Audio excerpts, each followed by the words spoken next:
দেখুন কালাকাঁদগুলো সার্ভিং বলে আমি 1 কেজি দুধকে দেখুন ছানা বানিয়ে নিয়েছি। দুধ ফুটে আসবে, গ্যাসটা বন্ধ করে 2 টেবিল চামচ ভিনিগার আর 2 টেবিল চামচ জল দিয়ে আমি একটা প্যান বসিয়ে নিয়েছি।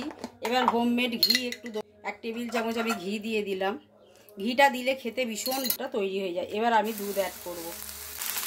আমি হাফ লিটার দুধ অ্যাড করেছিলাম। দুধটা কিন্তু এইভাবে দেখুন দুধটা একদম ফুটে ফুটে কমে গেছে। এবার আমি এই ছানা যেটা বানিয়েছি ছানাটা দিয়ে দেব।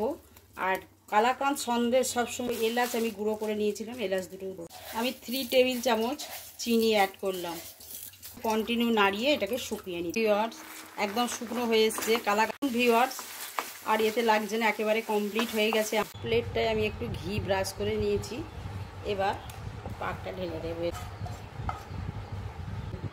কালাকাঁদটা দেখুন সেট হয়ে গেছে। এবার আমি এটাকে দেখুন এইরকম দানা দানা হবে, কালাকাঁদ এরকম দানা দানায় হয়। আমি সার্ভিং বলে সার্ভ করে দিই।